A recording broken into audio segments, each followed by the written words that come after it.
Hello bachcho, myself Akhilesh Kumar Sharma. I teach chemistry in IIT Ashram, and today I will discuss the solution of course 2025 of Standard 8. So let's get started. Question number 11 paper में जो questions होगा part, उसमें question number 11 discuss करते हैं. Chemistry वाला जो part है, ठीक है, वो क्वेश्चन नंबर 11 से स्टार्ट होता है. तो question number 11 says that Sasanvi, a class 8 student, carried out an experiment in which she put one end of 4 rod. ठीक है, सो सानवी के पास क्या है, ठीक है, 4 रॉड ली उसने, ठीक है, एक first rod this, second rod this, third rod this one, and this is fourth rod. ठीक है, and this is P, Q, R and S. P, Q, R, S. Right? Yes. And P, Q, R, S made up by iron, copper, glass. This is iron, Fe, copper rod. This is glass rod. And this is silver rod. Right? Yes. Into a container filled with boiling water. ठीक है, इसको क्या किया उसने, एक container में fill कर दिया इसको इस तरह से.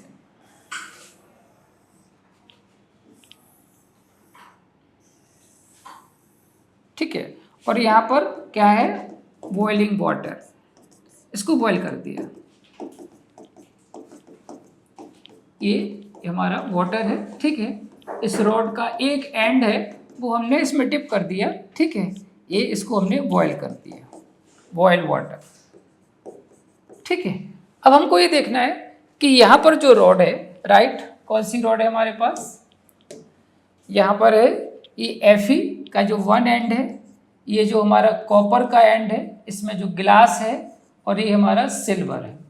ठीक है, तो इसमें क्या चेंज होता है, राइट. यस, तो temperature at the undipped end of all rod, ये अनडिप्ड वाली है, ये डिप्ड रॉड का एंड है. So which rod will show the highest and lowest temperature.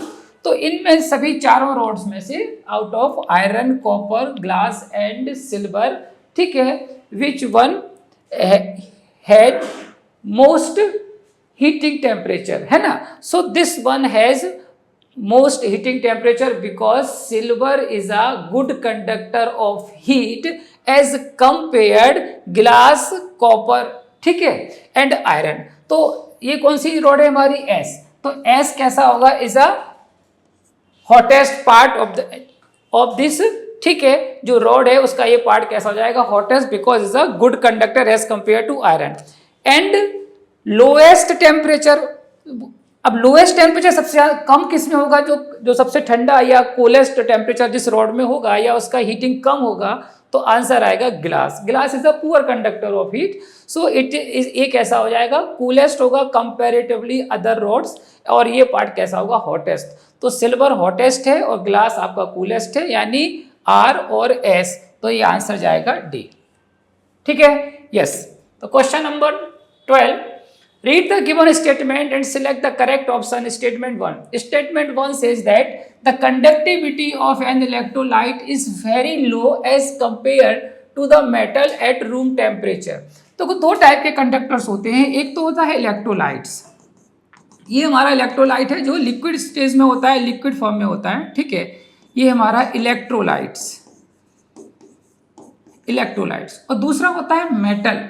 ठीक है, ये होता है metal. Both are good conductor of electricity, both conduct electricity. इसमें भी कंडक्शन होता है इलेक्ट्रिसिटी का. ठीक है, और हमारे आयंस भी इलेक्ट्रिसिटी का कंडक्शन करते हैं. तो क्वेश्चन ये है, ठीक है, कि क्वेश्चन कहता है कि conductivity of electrolyte is very low as compare to metal at room temperature. Room temperature हमारे पास 25 डिग्री सेल्सियस का टेम्परेचर है. ठीक है, तो इस सेम टेम्परेचर पर, ठीक है, we can say that the electrolytes show less conductivity as compare to metal, because conduction of metal due to the free electrons, number of free electron is much more. ठीक है, as compare to electrolytes. So कह सकते हैं कि electrolytes की जो conductivity होती है मेटल के कंपैरेटिवली 25 डिग्री सेल्सियस टेम्परेचर पर लो होती है। तो statement 1 is correct, statement 1 is correct. अब स्टेटमेंट 2 कहता है the density of free ions in an electrolytes. अब इसमें कोई आयंस है, ठीक है, और ये आयंस हमने सपोज कर लिया कि ये आयंस लाइक NaCl का कोई आयन है, तो Na प्लस और Cl माइनस यहाँ पर रिलीज करेगा, ठीक है। और मेटल तो क्या होता है, ये conduction due to free electrons, यहाँ पर रिलीजिंग नंबर ऑफ इलेक्ट्रॉन्स कैसे होंगे, बहुत सारे हैं, ठीक है। सो क्वेश्चन ये है कि जो इलेक्ट्रोलाइट्स है उसके आयन की डेंसिटी और इलेक्ट्रॉन्स की नंबर की डेंसिटी में किसकी डेंसिटी ज्यादा होगी। तो metal release more number of electrons, the flow of electrons, so it shows more density and electrolyte is release very less amount of ion, very less number of ion, so this shows low density। यानी second statement भी right है कि density of free ion is electrolyte is much smaller than the density of free electron। तो answer है कि state 1 and statement 2 are correct and the explanation of statement 1 is also right। so option जाएगा A, ठीक है। yes, next question number 13, Rohit perform up the following activity with burning candle.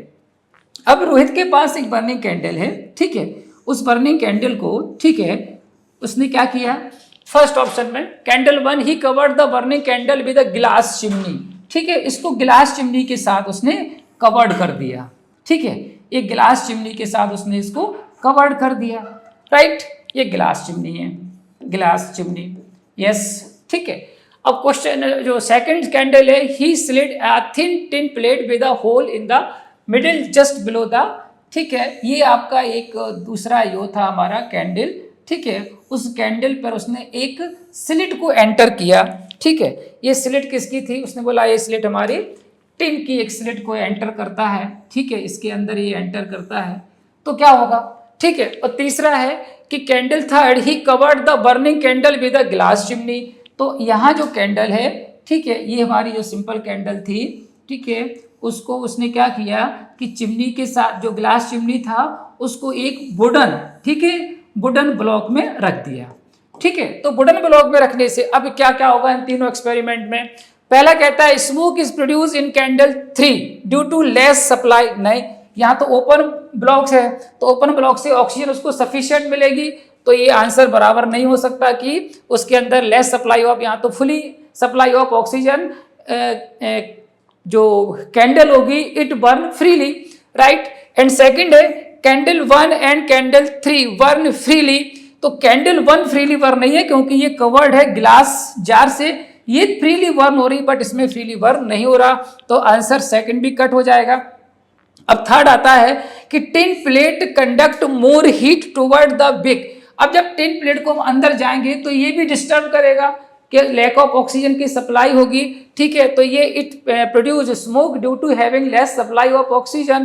तो यहाँ ये नहीं बोल सकते हैं कि यहाँ पर ये क्या कि टुवर्ड हीट ज़्यादा सप्लाई कर देगा, ब्राइटर होगा, और ठीक है, तो ये बराबर नहीं है क्योंकि ये इंटरप्ट करेगा ऑक्सीजन की सप्लाई को, तो इसका जो फ्लेम और जो स्मोक है, फ्लेम की बर्निंग डिस्टर्ब होगी और स्मोक प्रोड्यूस होगा, तो ये भी रॉन्ग हो जाएगा। The flame flickers and produce smoke in the candle, तो ये आंसर सही रहेगा क्योंकि यहाँ पर जो होगा, तो यहाँ पर जो कवर्ड है very less supply of oxygen होगी, तो यहाँ पर स्मोक भी जाएगा और ये प्रॉपरली बर्निंग नहीं होगी, तो इसका आंसर जाएगा डी, राइट, यस, यस।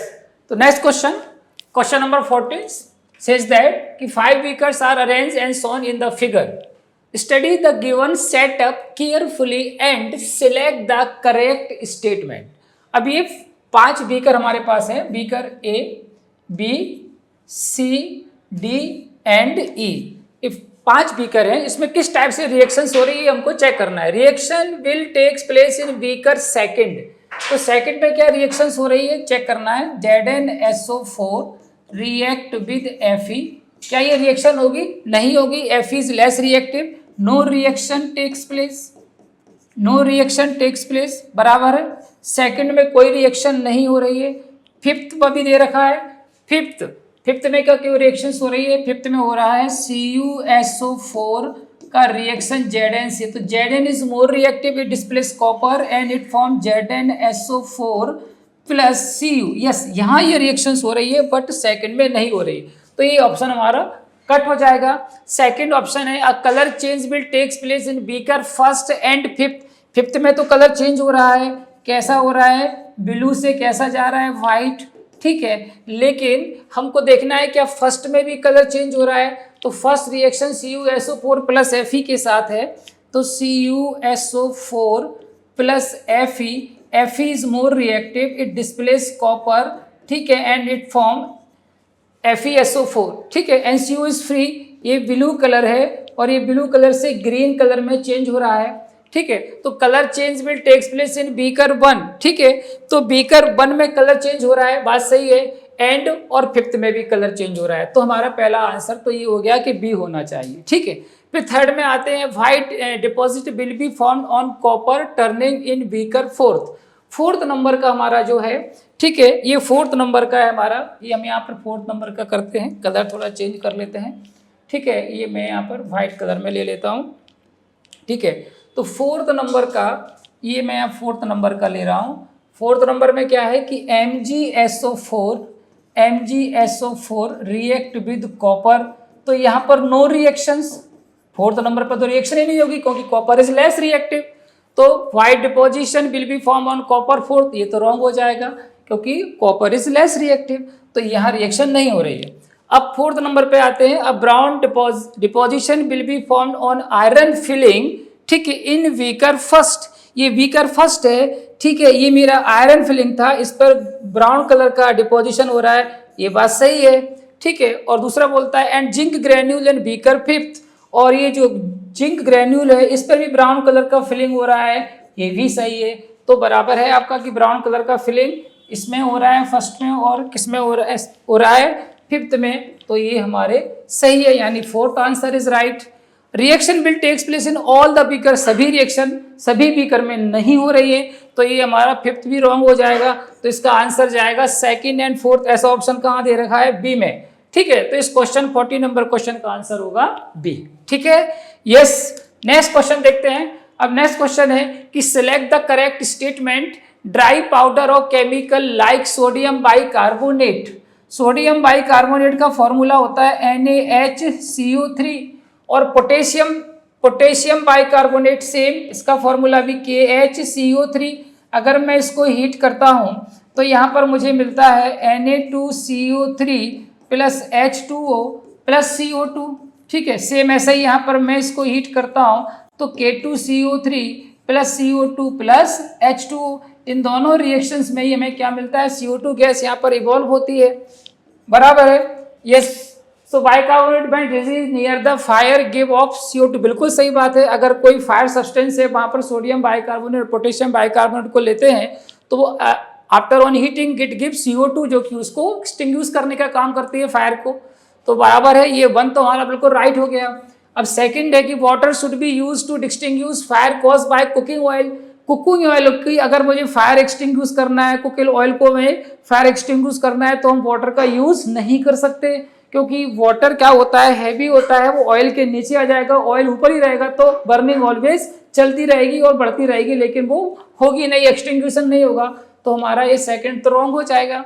फिर थर्ड आता है कि when CO2 stored in cylinder is spray on fire, it cut off the supply of oxygen as well as brings down the temperature of the fuel। तो जितने भी हमारे fire extinguishers होते हैं उसमें हम CO2 गैस को अंडर प्रेशर में रखते हैं, और जब मुझे फायर को एक्सटिंग्विश करना होता है तो हम इस CO2 गैस को यूज करते हैं। CO2 गैस क्या करती है कि जो फायर सब्सटेंस होता है वहाँ की O2 को कट ऑफ कर देती है फायर सब्सटेंस से, और वहाँ पर CO2 की एक लेयर बना लेती है, जिससे क्या होता है कि जो बर्निंग सब्सटेंस होता है वो क्या होता है, उसकी बर्निंग स्टॉप हो जाती है। तो आंसर ये थर्ड हमारा सही है। फोर्थ है sand can be use distinguish fire cause by electrical equipment. जहाँ भी इलेक्ट्रिकल इक्विपमेंट्स होते हैं, जैसे ट्रांसफार्मर है, घर का इलेक्ट्रिकल स्विच बोर्ड है, अगर उसमें कहीं फायरिंग होती है, बर्निंग होती है, तो हम उसको कभी पानी से भी नहीं बुझा सकते, उसको हम किसकी मदद से, किसकी हेल्प से एक्सटिंग्विश करते हैं, सैंड की हेल्प से। तो सैंड हमें डाल देना चाहिए तो एक्सटिंग्विश हो जाएगा, क्योंकि इलेक्ट्रिक इक्विपमेंट को कोई इससे हार्म नहीं होगा। तो आंसर ये सही है फोर्थ, यानी कौन सा आंसर सही है, 1, 3 एंड 4, ऐसा ऑप्शन कहां पर है, ऑप्शन सी में, तो ऑप्शन सी इज राइट। ठीक, अभी नेक्स्ट क्वेश्चन देखते हैं, question number 16, what do silk fibre consist of. अब जो सिल्क होते हैं, सिल्क बॉम, उनके अंदर एक प्रोटीन्स रिलीज करते हैं वो अपने लार्वा से, तो वहां से एक प्रोटीन्स के थ्रू हमको क्या मिलता है, सिल्क मिलता है। उस प्रोटीन का नाम होता है वैसे तो फाइब्रोइन। ठीक है, ये फिब्रोइन एक प्रोटीन होती है, ठीक है, जो कि सिल्क मॉथ से निकलती है और ये सिल्क फाइबर का फॉर्मेशन करती है। Answer is C, right. Question number 17, where does natural gas occur.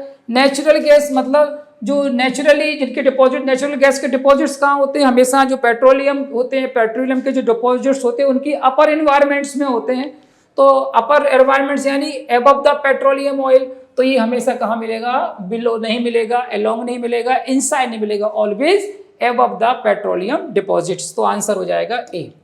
Question number 18 देखते हैं, the ignition temperature of sodium. Sodium जो मेटल होती है वो कैसी होती है, इग्निशन मेटल होती है, और इसको जब हम किसी रूम टेम्परेचर पर रखते हैं तो it catches the fire easily, means sodium element have low ignition temperature.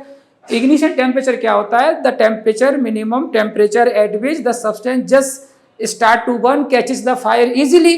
तो सोडियम जब नॉर्मल टेम्परेचर पर जैसे ही हम रखते हैं इमीडिएटली ये कैचेस द फायर करती है, मतलब इसका इग्निशन जो टेम्परेचर होता है, इग्निशन टेम्परेचर कैसा होता है, इसका इग्निशन टेम्परेचर बहुत लो होता है। तो यहाँ पर दे रखा है कि the ignition temperature of sodium, तो हम कह सकते हैं इसका इग्निशन टेम्परेचर कैसा होता है, लो होता है, इग्निशन टेम्परेचर इसका लो। तो अभी लो कहाँ दे रखा है, पहले दो ऑप्शन में दे रखा है, या तो हाई है, ये दोनों ऑप्शन तो होंगे ही नहीं, इन दोनों में से कोई एक होगा। ठीक है, फिर क्या होगा, टू प्रिवेंट इट्स, तो इग्निशन टेम्परेचर बहुत कम होता है, तो क्या करते हैं कि जब इग्निशन टेम्परेचर सब्सटेंस का बहुत कम होता है तो स्पॉन्टेनियसली बर्न होने लगते हैं, मतलब जैसे ही इनको टेम्परेचर मिलता है स्पॉन्टेनियसली ये बर्न होने लगते हैं। तो इनको बचाने के लिए, स्पॉन्टेनियसली ये बर्न ना हो, इसके लिए हम क्या करते हैं, सोडियम को अंडर द केरोसिन बॉटल में रखते हैं। कहाँ रखते हैं इसको, हम केरोसिन बॉटल में रखते हैं।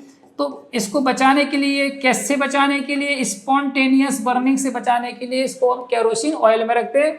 तो prevent it's spontaneous burning, spontaneous burning. ठीक है, तो स्पॉन्टेनियस बर्निंग कहाँ पर दे रखा है, बी ऑप्शन में। तो लो हो गया फर्स्ट ऑप्शन, सेकंड हो गया स्पॉन्टेनियस। तो इसको स्टोर करके कहाँ रखते हैं, केरोसिन में। कहाँ रखते हैं, केरोसिन में। तो थर्ड ऑप्शन में क्या आएगा, केरोसिन। तो ये फर्स्ट है लो, सेकंड है स्पॉन्टेनियस, थर्ड है kerosene, answer will be second. तो इसका आंसर हो जाएगा बी। ठीक है, नेक्स्ट है question number 19, the metal object on which electroplating is to be done. अगर किसी मेटल की मुझे इलेक्ट्रोप्लेटिंग करनी होती है तो हम उसको कहाँ रखते हैं, कैथोड पे रखते हैं। ये जो कैथोड होता है, ठीक है, ये कैथोड उसी मेटल का होता है जिसकी मुझे इलेक्ट्रोप्लेटिंग करनी होती है। ठीक है, और ये जो मेटल होता है इसका एंड कैसा होता है, नेगेटिव होता है, जैसे हम कैथोड कहते हैं। ठीक है, और जो दूसरी मेटल जिसकी करनी होती है वहाँ से हम इसको पॉजिटिव रखते हैं, ये हमारा एनोड होता है। तो जो हमें इसमें बोला गया है कि जिस मेटल की मुझे इलेक्ट्रोप्लेटिंग करनी होती है उसे हम कहाँ रखते हैं, तो आंसर आता है उसको हम कैथोड पर रखते हैं। कहाँ रखते हैं, कैथोड पर। कैथोड कैसा होता है, इसमें नेगेटिव एंड होता है। ऐसा ऑप्शन कहाँ दे रखा है, connected to the negative terminal of battery. तो आंसर आ जाएगा ए, कि जो बैटरी का नेगेटिव टर्मिनल होता है उस पर उस मेटल को रखते हैं जिसकी मुझे इलेक्ट्रोप्लेटिंग करनी होती है। ठीक है, नेक्स्ट क्वेश्चन डिस्कस करते हैं। Aluminium foil is use for wrapping food. आपने देखा होगा कि हमारा जो फूड मटेरियल होता है, जैसे हमारी चपाती होती है, ब्रेड होता है, या पराठे होते हैं, या पूड़ी होती है, उसको मुझे रैपर करते हैं। तो आपने देखा होगा कि नॉर्मल पेपर से रैपर करते हैं तो ऑयल वगैरह सब आ जाता है, तो बराबर से प्रॉपर से वो ठंडी हो जाती हैं। अगर उनको हमको अच्छे से एल्यूमिनियम के रैपर में अगर हम उसको करते हैं तो वो प्रॉपर उसी टेम्परेचर पर रहती है। ठीक है, और उसका टेम्परेचर स्लोली डाउन होता है। तो एल्यूमिनियम में ऐसी कौन सी प्रॉपर्टी होती है जिसके लिए हम उसका यूज रैपिंग में करते हैं, तो एल्यूमिनियम मेटल को हम क्या करते हैं, थिन शीट में कन्वर्ट करते हैं। क्या करते हैं, एक फॉइल बना लेते हैं। ठीक है, अब ये मेरे पास एल्यूमिनियम का वायर है। ठीक है, एल्यूमिनियम वायर को मैंने चेंज कर दिया है किसमें, थिन शीट में। अगर किसी वायर को, किसी मेटल को अगर हम थिन शीट में कन्वर्ट करते हैं, ठीक है, ये मेटल है, और अगर किसी मेटल को हम थिन शीट में कन्वर्ट करते हैं तो इस प्रॉपर्टी को क्या बोलते हैं, मैलिएबिलिटी, यानी metal change to thin sheet. तो एल्यूमिनियम जो फॉयल बनती है मेटल से, वो किस प्रॉपर्टी की वजह से? मैलिएबिलिटी की। तो aluminium has high malleability due to, ठीक है, change into thin sheet by hammering process, so it is the best for using wrapping food. तो आंसर हो गया बी, ठीक है, यस। तो ये बेटा था सॉल्यूशन केमिस्ट्री का, ठीक है, 8th स्टैंडर्ड का। आई होप आपने बेटर किया होगा। Thank you very much and all the best.